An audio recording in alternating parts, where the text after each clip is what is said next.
Inilah kisah Kenshin, seorang pemuda kaya yang menyamar kerja sebagai cleaning service.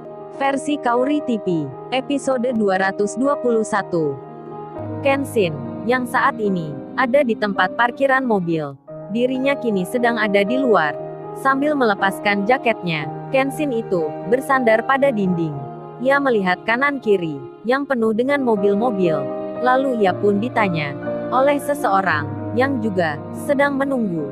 Dikarenakan seragam Kenshin yang nampak sekali terlihat, orang itu jadi bertanya, "Apa masnya ini di sini juga lagi menunggu bosnya ya, yang menghadiri nikahan itu?"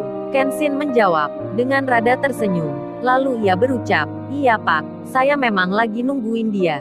Lalu orang itu bertanya lagi, "Oh iya, kerjanya masnya ini sopir atau cleaning service ya?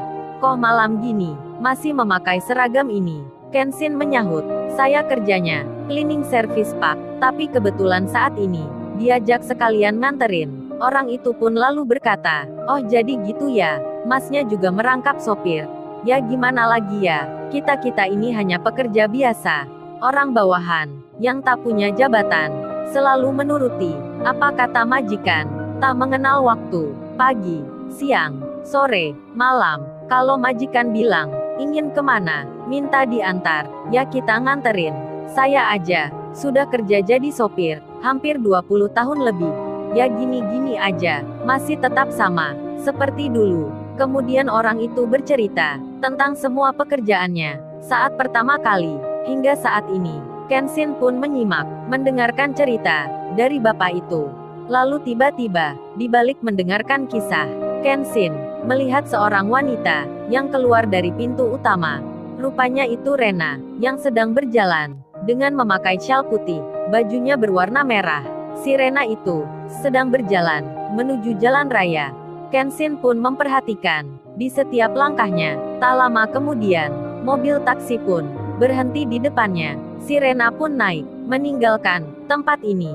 Firasat Kenshin pun telah menjadi nyata. Jika si Rena itu memang hadir di sini. Lalu setelah hal tersebut, setelah lewat beberapa menit, orang yang di samping Kenshin menyudahi ceritanya. Ia pun terlihat beranjak karena majikannya sudah datang.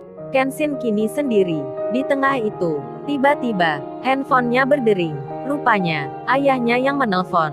Kenshin pun mengangkatnya. Ayahnya itu bicara, "Ken, kamu di mana?" Kenshin menjawab seperti adanya. Lalu ayahnya itu memberitahukan suatu kabar. "Ken, kamu tahu nggak, Pak Henry ayahnya Kaori saat ini ada di rumah sakit. Ayah barusan mendapat kabar.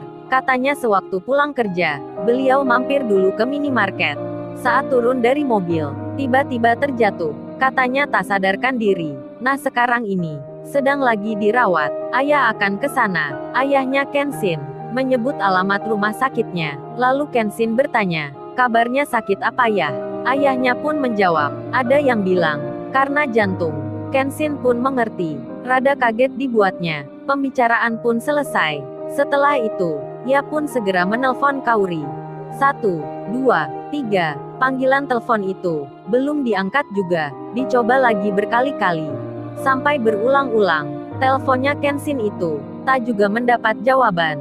Usut punya usut. Handphonenya Kaori saat ini dalam kondisi suaranya tak diaktifkan. Terlebih, handphone itu ada di dalam tasnya. Suara keramaian di situ turut menjadi andil. Hingga Kaori pun tak mengetahui, tak bisa mendengar jika handphonenya saat ini sudah di beberapa kali mendapat panggilan.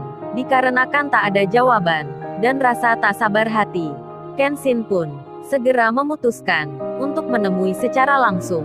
Dengan jaket yang ditali di pinggang, dengan masih memakai baju kerja cleaning service itu, Kenshin tak peduli lagi. Ia berjalan agak cepat, meskipun saat ini penampilannya tak begitu meyakinkan. Rambutnya yang agak panjang diikal sebelah belakang. Kenshin itu melangkah. Dirinya segera masuk ke dalam untuk mencari Kaori. Lalu, bagaimana kisah selanjutnya? Subscribe channel ini untuk episode berikutnya. Terima kasih.